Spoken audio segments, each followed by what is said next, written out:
Hello, everyone, and welcome to the November 2nd, 2020 edition of MICA's Legislative Action Committee. Nice to see you on the line joining us today. We have, for some of you, what may be some overlap with what was presented at last week's summit, but we're hopefully going to be adding some additional content for you at the state level and also some updates on what we're doing with Get Out the Vote projects that we are currently involved in. So let us move forward with the agenda. Just want to review this very quickly with everybody. You should have had a chance to take a look at the slides, but we're going to give the federal updates first, kick things off, moving over to the state updates with Laura Birchfield, who is on the line. And then she'll also give an update on Our Homes, Our Votes 2020. And then she's on a roll. She will talk about Homeless Awareness Month and what is happening currently because we have started officially November. So the work has begun in earnest. And then we're going to be asking for everybody to share their advocacy updates from the field, hoping that you have some things that you think may be pertinent and or of interest to others that are happening in your community that they may be able to benefit from, stimulate some thinking and motivate folks. And then we're going to talk about our next meeting date. So with that, Laurel, would you like to do the housekeeping tasks? Thanks, Eric. Hi, everyone. This is Laurel. For those of you who are new, we use GoToWebinar. You should see a dashboard on your screen that has some options for you for how you can engage with us during this call. Everyone is on mute, but we do like for this to be as interactive as possible. So feel free to use the chat box to send in questions or comments at any point. If you have something that you would like to say and you are in a place that doesn't have a lot of background noise, we're happy to unmute you and have a conversation. Just raise your hand or send us a message and let us know that you'd like us to unmute you. You'll also see that there are some handouts. If you click on that on your dashboard, you'll see that we have the PDF of this PowerPoint. It has all of the links embedded. So if you see something that is a link on your screen during the presentation, you obviously can't click on it on the screen, but if you download that handout, you'll be able to click on it and get through to through the link that we've embedded in that. We also have a couple other handouts related to Homeless Awareness Month, such as our poster and some of our FAQs for tomorrow's election. And I think that's it for housekeeping. But like I said, feel free to send in comments and questions at any point during today's call. Thanks, Eric. And thank you, Laurel. So let's get things underway. We'll talk about what's happening at the federal level, just a couple of things that we want to touch base on. I might go off script a little bit though, but we have a couple of things to key in on. The coronavirus relief package update. I just want to get everybody up to speed on the fact that we are still in the hurry up and wait mode. As you all should be aware, the HEROES Act was passed over the summer. The Senate has not come on board with it. And we find that the discussions are still taking place on again, off again. The negotiations between the House of Representatives and House Speaker Nancy Pelosi and the White House and Steve Mnuchin have continued. They seem to get a little closer to things, but still very far apart. The House, as far as its latest numbers, was looking at a reduced package of $2 trillion, while the White House and Stephen Mnuchin are talking in terms of $1.8 trillion, which is a little bit of a gap. But one of the differences there that's pretty stark is how the funds would be utilized. The White House is focusing more on liability protections. They're also talking in terms of the fact that they are uncomfortable with the dollar amount, not looking at new dollars for testing for people of color, which the House is looking at.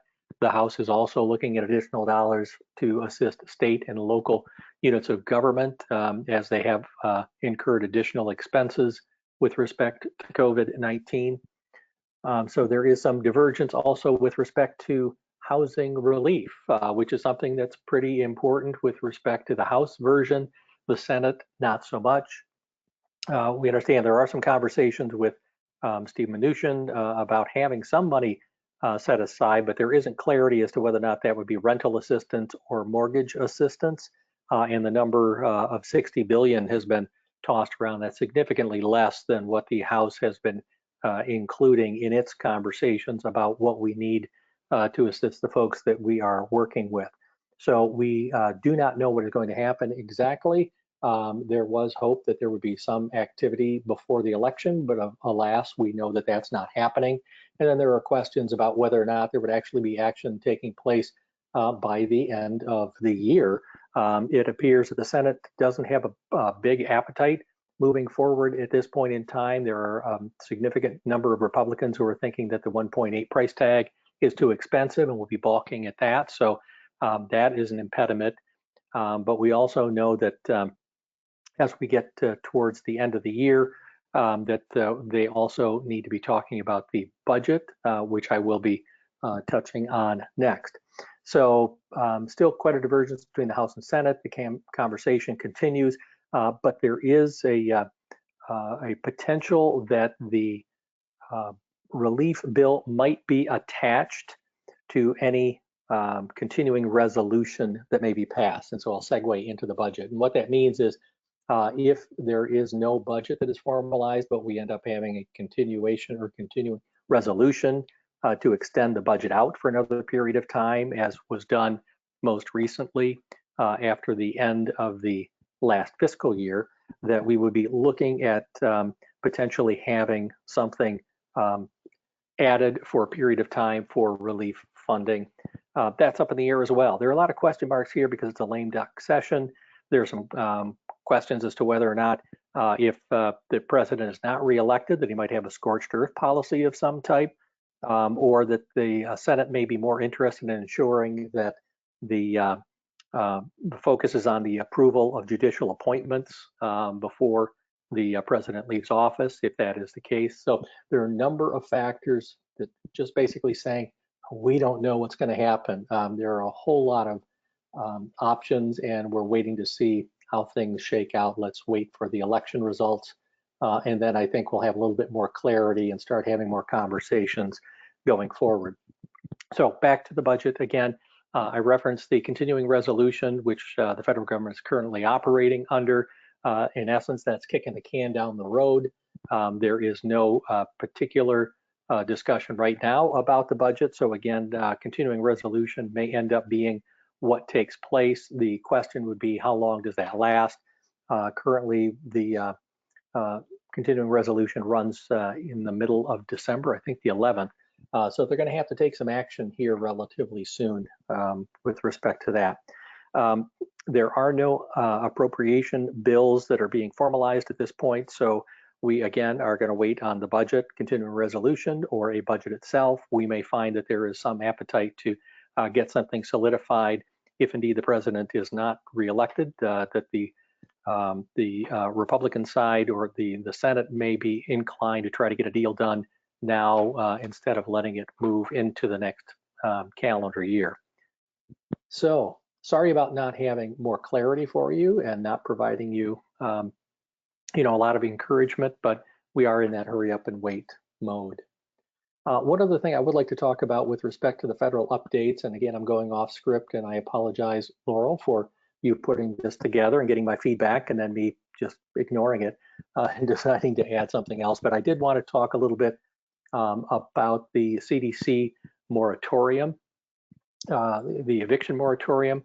I think it's important for everyone to be aware, if they are not already, that there has been a little bit of a fly in the ointment with respect to what the CDC had communicated out, that there has been a request for clarification, largely from the landlord side, trying to elicit something that would be helpful to them in how they are pursuing things. So there has been some language provided in an FAQ through the CDC, which is providing landlords the ability to pursue evictions, not to actually have the evictions formalized, but that they can start the process. And so there is that question of whether or not that will be an intimidation factor for tenants moving forward.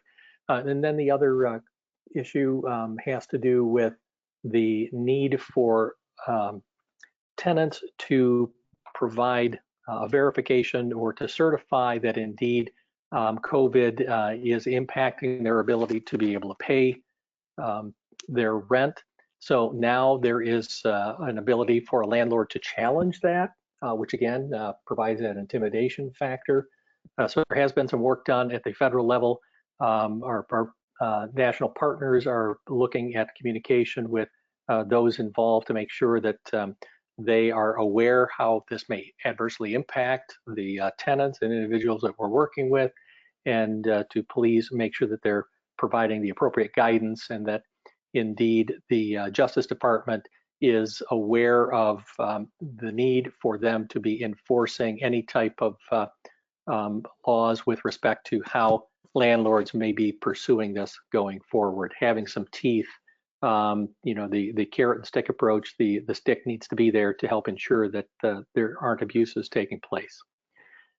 So anyway, I diverge a little bit. I apologize for that, but I do think it's important because evictions are still on the rise in a number of states, particularly with respect to larger developments, larger landlords, larger property owners that are still moving forward with evictions, and we need to be aware of that. In this state, we're not seeing that, but just be aware that is something, it's a cautionary tale that we need to be paying attention to, because it may bleed into the state of Michigan if indeed other states are seeing, as landlords are seeing that be effective. So I'm done with this section, unless anybody has any particular questions, and I don't see anything. Laurel or Allison, do you see any questions? Not at this time, but if anybody has questions, please feel free to send them in. If we don't have the answers, we'll find it for you. Yes, good, thank you. So we're ready to move on to the next section then. Are you ready? Yeah, so a little bit about state updates.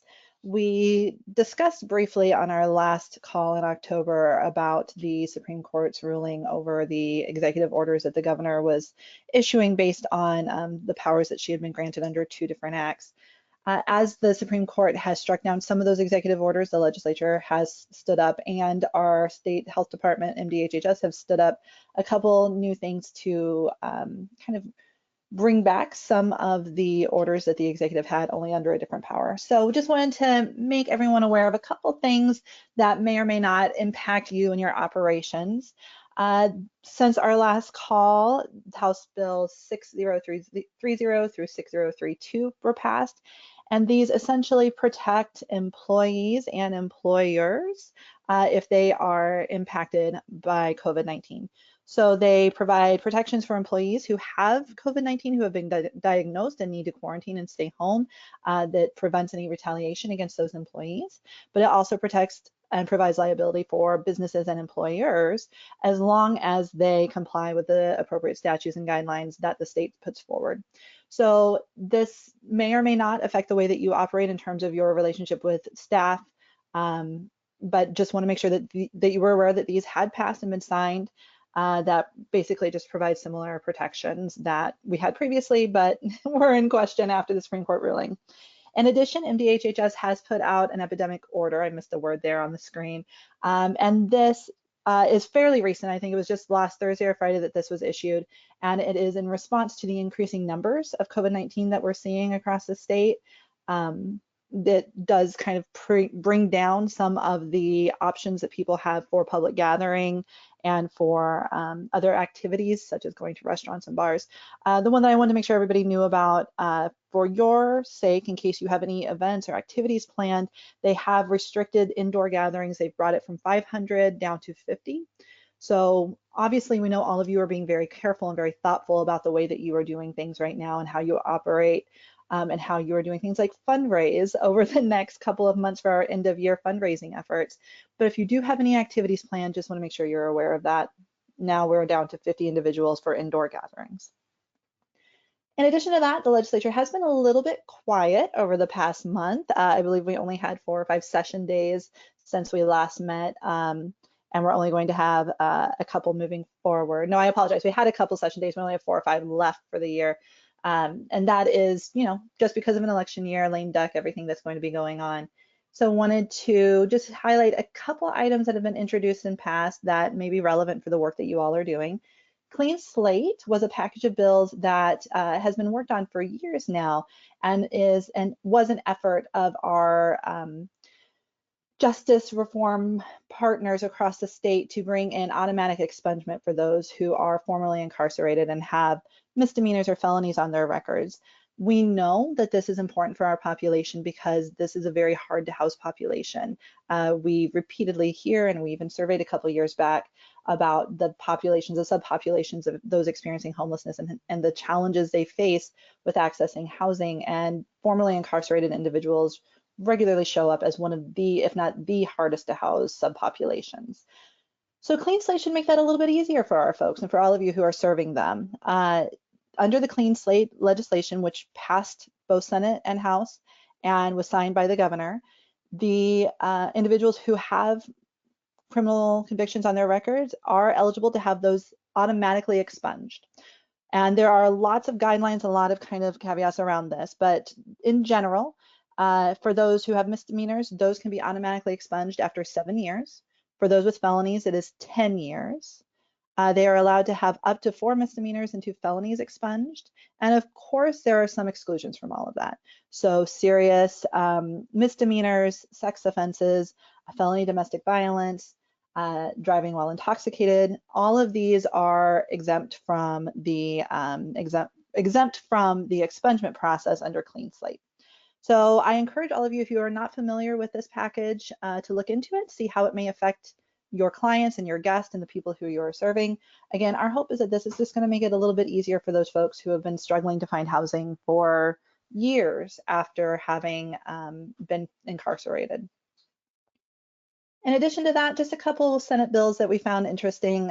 These are introduced by Senate Democrats, not really thinking that they're going to move anytime soon or at all in the rest of this session, but they're interesting and they're things that, again, should impact the way that we operate. So Senate Bill 1162 is the Social Work and Police Partnership Act. This creates both an office and a council and appropriations for a new social work and police partnership office. It sets some guidelines about how police should be functioning and partnering with social workers, and is, I'm assuming, is a result of the rise of concerns about police in our communities and how they may or may not be equipped to have social workers accompany them to serve some of the population who are experiencing, homelessness or mental health concerns or other things in our communities. Then Senate Bill 1163 creates the Mental Health Diversion Council, which further kind of provides guidance on how these partnerships should operate, and particularly how police should be responding to those suffering from a mental health crisis when they are in our communities, and for our work, particularly those who are unhoused.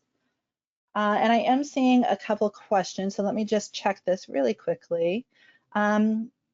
So does 50 people gathering in legislative change a mandate to houses of worship? I believe that is for all indoor, and that again is an MDHHS order. It is not legislative. So I would double check. I think that there have been in the past some exemptions for religious gatherings. I'm not sure if this is exempt from that. Eric, I don't know if you have better insight into that than I do, but I would have to check on that for you. I don't remember, quite honestly, and I know that the DHHS did put out some clarification last week on it, and I don't have it at my fingertips, but I'll take a look for it. And I'll make sure that that information goes out, the fact sheet that Eric's referring to, I'll make sure that goes out in our follow-up. And then if you also have some questions about Clean Slate, feel free to reach out offline if you want to talk through that. All right, so that's all that I have for state updates. As I said, it's been rather quiet, but as Eric said, under our federal updates, we will see what happens after the election, how quickly things move, if our state house changes dramatically in its makeup between Republican and Democratic representatives, and how that may affect the next couple of months.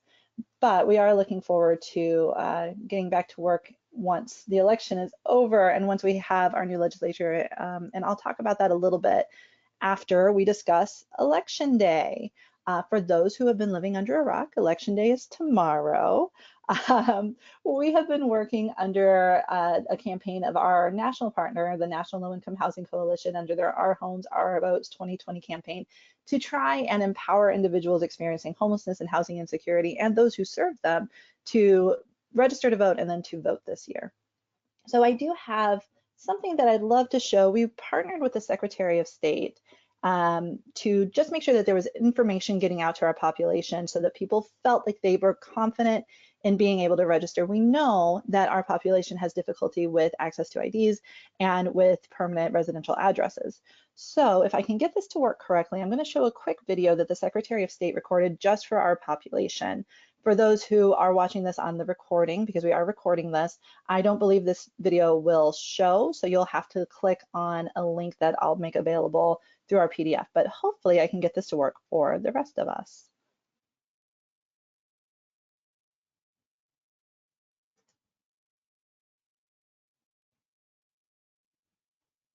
I apologize, it looks like it's taking a moment to try and load.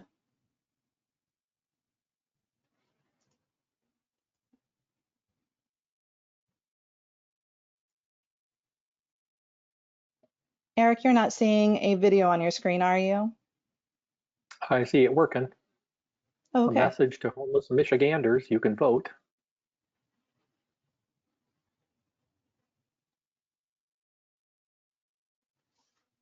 Good things come to those who wait. We're being patient. So is it playing? I just see it spinning, working, Oh, waiting. there we go. Let's try now.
All right, so I share that with everyone, and I hope everyone was able to watch that. I share that with all of you just to show how important we feel it is that we are empowering folks to get out and vote this year, just how we are still able to empower folks. You can go to the polls or to your clerk's office tomorrow and register. And this is, a message for not only those we serve, but for ourselves as well. So if anyone has not taken the steps to register to vote or to vote yet personally, I encourage you to consider that and to participate tomorrow. By tomorrow at 8 p.m. is when the polls close.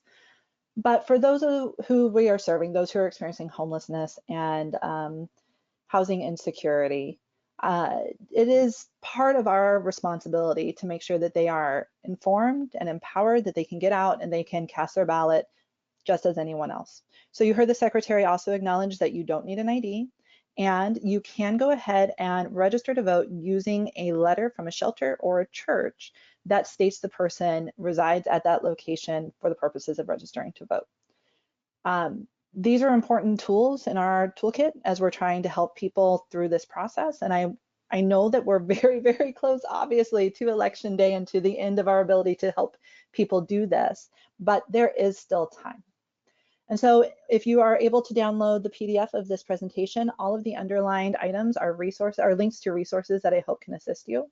The video that we just shared is on the Secretary of State Voting Rights Housing Insecure website. It's at the top of the page, and there's additional information on that page. We have also put together FAQ both in English and Spanish, and that has been vetted by the Secretary of State's office, so we know the information is accurate and correct.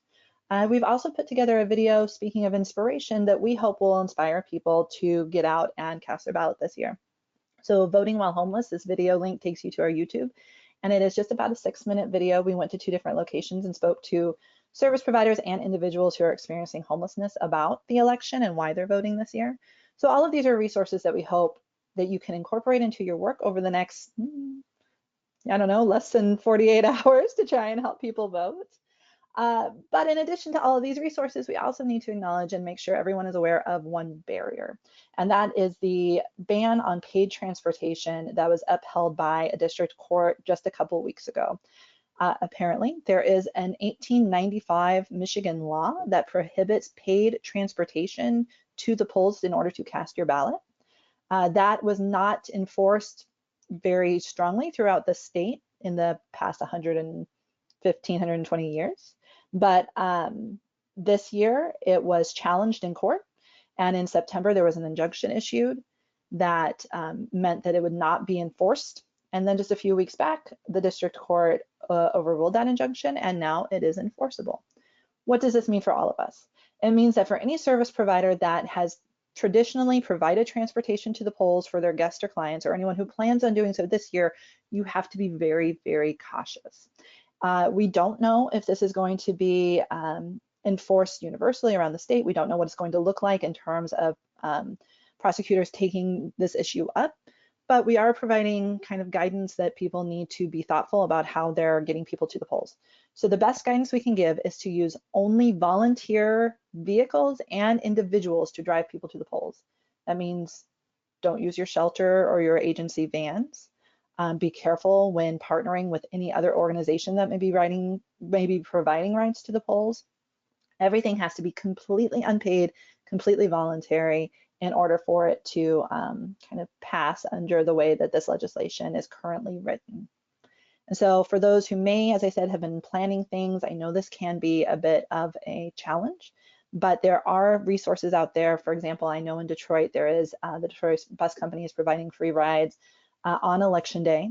I know that there are lots of transit agencies around the state that provide free rides on election day, as long as they are providing those rides to anybody, regardless of destination and purpose, and it is perfectly legal. But if you have questions, specific questions about how this may impact any plans that you have for tomorrow, please reach out to me. I'm happy to speak with you about it, but just want to make sure everyone is aware of that. And then there's one more resource, and that is the Election Protection Hotline, which the Secretary mentioned in her video.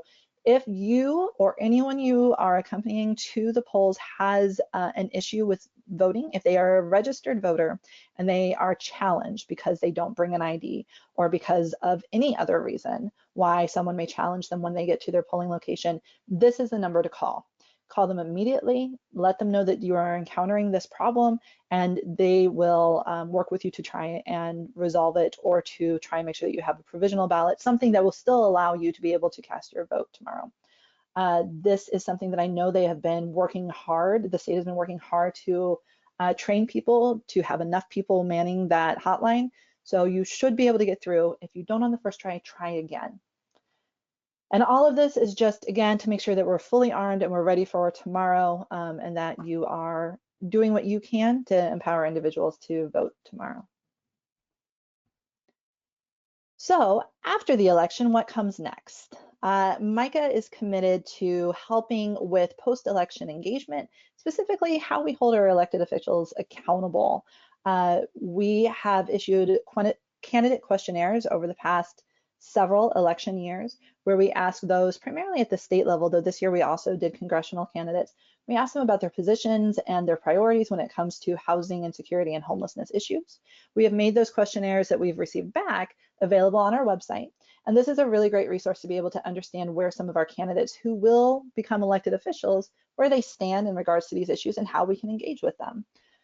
We've also sent requests to select congressional district candidates to record video responses to specific questions. These were focused on housing insecurity, homelessness for our youth and families. We received responses from Senator Peters and Representative Hoadley. He's currently a state representative running for Congress.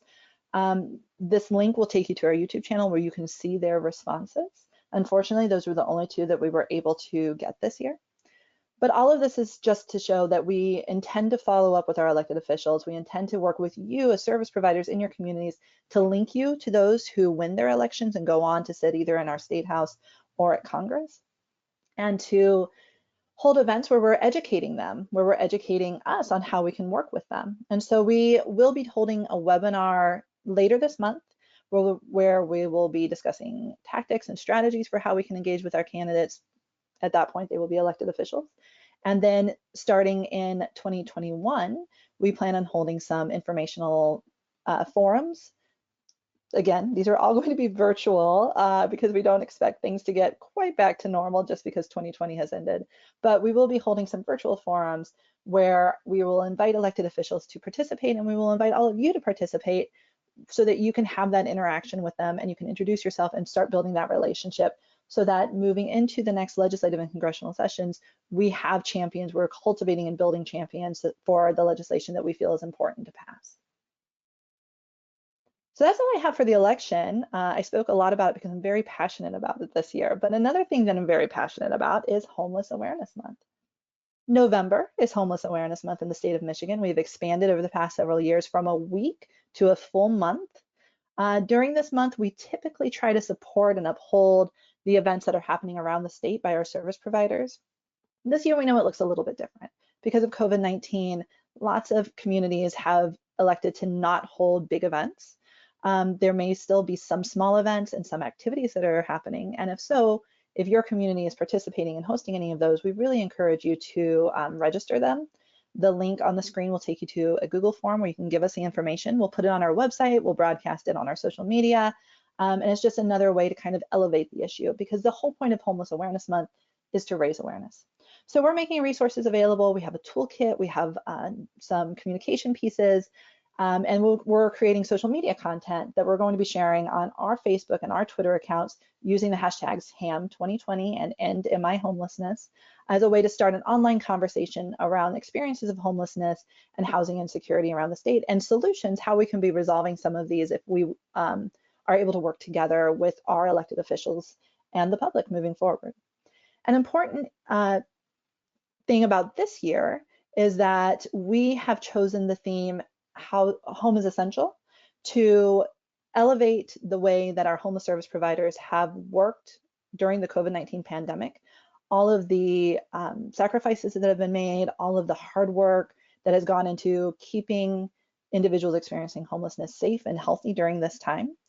And so part of our conversation is really going to be talking about what we have done and celebrating the success that we've had, while also acknowledging that we're moving into a period of time where there's a lot of unknowns. We don't know what COVID is going to look like. We don't know what the winter is going to look like. And so we need to be having conversations with the public and with elected officials now to make sure that we have the resources that we need to continue to keep this population safe and healthy until COVID-19 is something that is not affecting every piece of our operation in our public lives. So I've put just some graphics on the screen. Some of these are not finalized. We're tweaking some of them, but we'll be sending out an email later today with access to these graphics so you can share them on your social media or so you can send them to your networks. We recognize that everybody's on Facebook and Twitter. So there's going to be some opportunities for you to be able to do that through email and other ways that you communicate with your networks and your communities.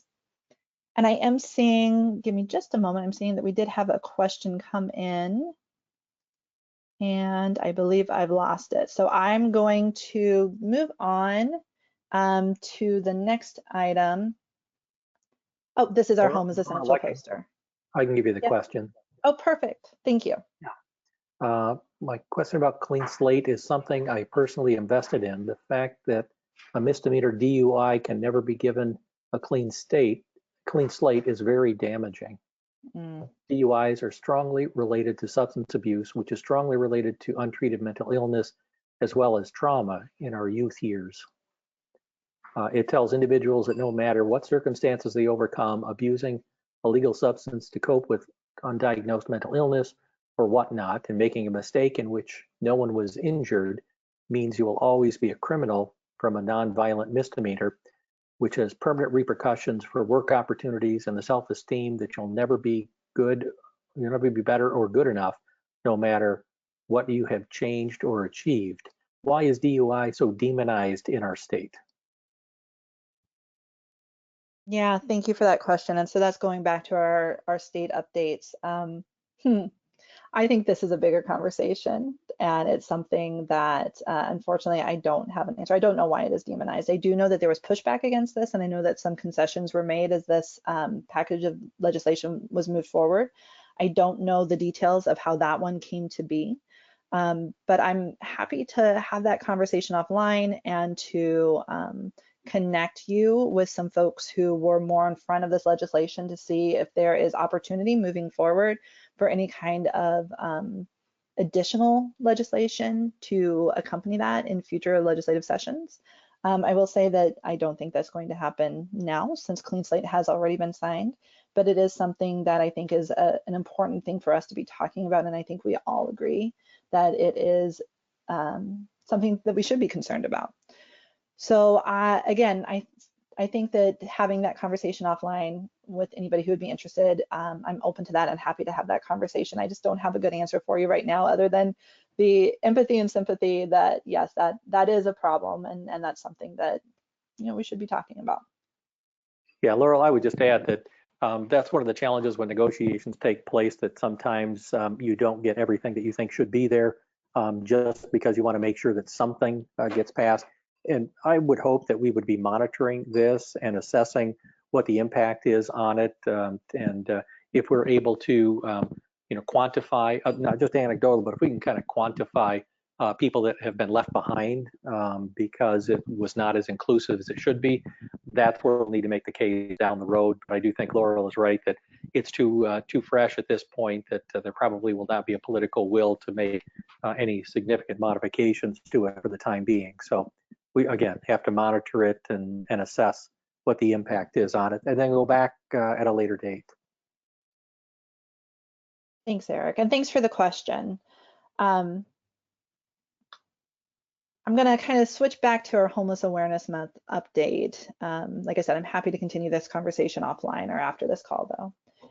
So on the screen, you should all be seeing the poster that was selected for Homeless Awareness Month. We have a poster contest every year, and this one was designed by a student who lives in Michigan and was voted on by our members and our board and our MCAH staff. So this is one of the membership benefits that we provide through our individual or organizational membership with MCAH. You get to participate in fun little things like this where you help select the theme and the poster for Homeless Awareness Month. So if you download the PDF of this presentation, the image will link you to the PDF online where you can download it. Typically, we print our posters, make them available at the summit each year. We know that it's a popular item for people to be able to post around their facilities. Obviously, this year, things are a little different, so we didn't print them, but we are making it available to print in an 8.5 by 11, so you can still post it up in your facilities during the month of November. Again, a conversation starter. to talk about why home is essential and why we're raising awareness around housing insecurity and homelessness during the whole month of November.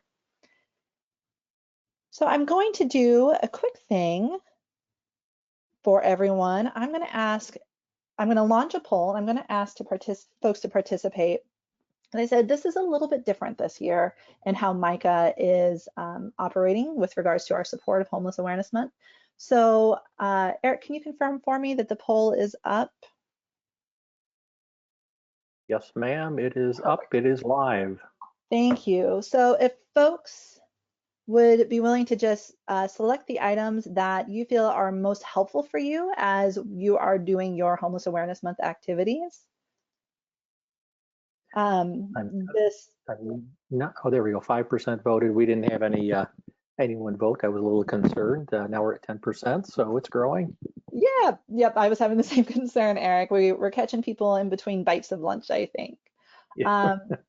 So this is a poll where you can select as many as you want. Just let us know how we can help you right now. I mentioned that we are creating infographics and we're going to be making those available. There's opportunities for us to hold some forums, educational forums or webinars. We are engaging with elected officials during this month. Let us know how you feel we can best support and help you as you're doing your Homeless Awareness Month activities. And I'm going to give it looks like voting has quieted down a little bit, but we're still a little bit low in our response rate. So I'm going to give it just another 30 seconds or so to see if anybody is coming back to their computer after grabbing a bite to eat and wants to vote. We're over 60%, but I feel like it's a telethon. Come on, folks, we're getting to that last few minutes. Big push here. See if we can get everybody to vote. All right, I've seen it hold steady for a little bit. So I'm going to go ahead and close the poll and share our results. All right, so thanks everyone for letting us know. This looks similar to what we've seen in the past. Majority of folks would have said that our infographics are helpful and something that I'm hoping you all will be sharing during the month. But also it's good to know that our promotion of your activities on our social media and on our website is helpful, and that some of our educational forums or webinars can be helpful. For those who selected participation in your activities, please do let us know what those activities are so we can monitor them and we can participate in whatever way makes sense. Obviously, we're also being very careful and not traveling much right now, but if they're virtual or things that we can do that doesn't require an in-person presence, let us know. And then connections with media and or elected officials, we're working on that. We'll get back to you about what that could look like this year. So thank you, everyone. I think that's it for Homeless Awareness Month, unless any questions have come in around Homeless Awareness Month, and I'm not seeing any. So I will kind of go to the next and last item from us on this call. We still have a little bit of time, and that is that every year we have an in-person meeting in December of our Legislative Action Committee. Obviously, that's going to be different this year. But it's also an important year for us because every 2 years we reevaluate or reaffirm our policy priorities so that every 2 years when the legislature has a new session, we can identify what we want to educate legislators about and how we want to work with them to try and get bills introduced and try to get solutions moved forward, whether that's appropriations or other policy initiatives that we are championing. So I'm going to launch another poll. And this time I'm asking folks, what would you prefer to see for our annual LAC December meeting? We have the option to just have our regular 1-hour webinar. We can carve some time out to talk about policy priorities, but we would keep it at the same time, same date, and it would still contain some of our updates. The option to have an extended interactive meeting. I don't know what that would look like yet, but hopefully it's an opportunity to kind of have some more dialogue and to get all of you involved a little bit more directly in setting our priorities and planning for the next year.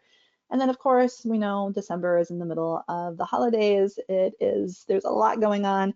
So if you just need a break and December is not going to work for you for any kind of LAC meeting, let us know that too. And I know that we had about 70% who participated in our last poll, so I'm hoping we'll get close to that for participation this time. I'm seeing the numbers go up, so I'm going to give it just a little bit longer as people are kind of thinking about what they have on their plates for the month of December. A little over 50% at this point, so still have some votes to come in, over 60, still climbing. Come on, let's top 70. One more vote. Ah, we've topped the last poll. Awesome. Thanks, Eric. You should be an auctioneer. Oh, I'm trying. Look, it's still climbing. All right, 5 more seconds to get your vote in, and then I'm going to close it and share the results. All right, thank you, everyone. All right, so it looks like just barely inching ahead is a request for the regular 1-hour webinar, although we do have quite a few people who would be interested in an extended interactive meeting. So that doesn't help me a ton in planning, but I think what I'll do is plan on holding our December 7th meeting at the same time and place, and we'll work on ways that we can make that interactive and we can focus on planning for the next year. A little bit of both worlds, I think. But could be a hybrid of some kind. yeah, we'll make that work. But it is good to know that only a couple of you said that December is really just too busy, so thank you. All right. So this is that time when we try and open it up and ask if anybody has any advocacy updates from the field. Anybody want to be a cheerleader for voting tomorrow or have any information about things that are happening in your community? As I said, you can use a chat box, or if you're somewhere quiet, you can raise your hands and we can unmute you. And Eric, have you seen anything come in while we've been chatting? No, we haven't seen a hand raised or a question come in. I'll keep monitoring it. Don't be bashful, folks. We're still well ahead of 1 o'clock, so. All right, so I see someone raising their hand. I am going to go ahead and unmute you, Anna. And it looks like you are now muted on your own. So if you can unmute yourself, and you should be able to speak to the group. Yes. Can you hear me now? We can. Thank you. Yes. Thank you. Hi. Thank you, guys. Thank you for having me. I am a registered nurse. My name is Anna, and I've been one for 9.5 years. And so this has been a topic that has been on my heart, as I specialize in behavioral health mostly, but I'm a huge advocate. And unfortunately, COVID has actually been able to give me the experience of public health and the housing crisis, as I'm high level or high risk. And so I have actually been able to experience things that I never thought I'd experience in life, after overcoming and becoming the first college graduate and RN and all that. I would never expect this, but COVID has changed things. And so I'm very grateful for the experiences that I've been able to have, but I have been opened, my eyes have been opened to so many barriers that, and like just injustices by understanding and knowing the law of fair housing law and like low income housing tax credit and all of those things, that I just had a couple things I wanted to share that I guess a lot of people don't really see unless you've really actually been there. I've like uncovered, unfortunately, and I'm working with Mishta about a low income housing tax credited property that is not, sorry, I'm trying to be cautious. They're not active in their system, but they're renting out those units and denying people, which is sad. Housing rates, rental rates are being increased in our communities, and people are getting pushed out. And the thing that's really the saddest to me that I've experienced is there's always accountability on our end when we make mistakes. As we know, so, unemployment has had their problems in our state, and there's been no, I guess, not repercussions. Sorry, I had the other screen open where I had typed it up, but there's no accountability to the effect that that has had on individuals, which keep them from actually getting back into work or, you know, lowering their credit score so they can't rent a place or those kinds of things. When you go 8 weeks or 10 weeks because of a computer glitch and you're even working with state senator, like it's just some things that I guess most people, if until I went through these things, there's stuff that I'm just like, oh my gosh, And so my heart for public policy and public health has changed. But I guess just kind of bringing some of those to the light, because it's really hard to pay your rent and do this when you have no unemployment and you can't get a rental, which then means you don't have the housing stability that you need to pursue a job, whether remotely or wherever else. But just, I'll keep it brief as in there, but there's a lot of things that have been open in my own eyes from this standpoint. And I just wanted to kind of share some of those, because that's not why I even joined in this in the first place. Never expecting I'd actually experience it myself. So thank you for letting me share. Thank you, Thank Anna, you. for sharing that. That's really, I really do appreciate that. I think that just reinforces the fact that we have a long ways to go in raising awareness. I mean, it's very timely here as we're talking about Homeless Awareness Month, that we need to help educate people who may not have a connection to the system or contact with individuals, family or friends who were affected directly by homelessness. So there's still a lot of people who don't really understand what it's all about. And then, as you're indicating, as you've gotten into the weeds a little bit and see things firsthand, you really understand a lot of those challenges that we working in the field are seeing people encounter. And, that just should be pushing us forward to work even harder. And I really appreciate you sharing that. I agree. And I had a comment come in asking for us to kind of reiterate that this is a safe space for us to come together and advocate. I will acknowledge that we have different people who are joining us on the call. We do have staff from state agencies, but we are all in this together. We're all acknowledging where there are gaps and opportunities and how we can move things forward. So this is absolutely a place for us to come together and share these kind of experiences and talk about how we're going to make things better as a group who wants to see smart policies and solutions brought into the state. So Anna, you're giving me inspiration for our next meeting, how we can try and give some more space for people to talk about some of these issues. So thank you. And I have gotten in. You're Please. welcome. Just to say just one other question, but I wasn't clear on what it was speaking to. What are people doing instead of the national dinner?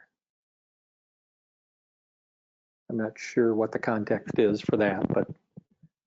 And Michelle, if you are in a place where you feel like you can unmute yourself and speak to this, I can go ahead and unmute you. But I'm assuming that this is a Homeless Awareness Month activity that you're referencing with the national dinner. I'll give you a second to either indicate that you'd like to be unmuted or to kind of clarify that for us. All right, I'm going to go ahead and unmute you. Michelle, can you hear us? I can. Thank you. Thank you so much. And yes, it is. I do apologize. I didn't put it all the way out. I do. Yeah. We over at Chelland Park, we normally do the National Hunger and Homeless Dinner. And so we've been doing it for like maybe the last 5 years. So this year, we're just trying to figure out what could we do to also support our community outside of doing the dinner, because we will not be doing the dinner. So I was just asking others if they did do the dinner, what were some of the other folks doing outside of the actual dinner. So I'm not even sure if any other folks on the call actually was doing the dinner. I was just asking a question.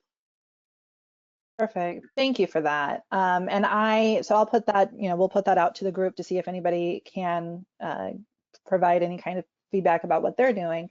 I suppose that it doesn't have to be the national dinner that you're referencing. If folks had some kind of communal meal or food distribution or something that they've adapted for this year, I think that kind of information is really helpful.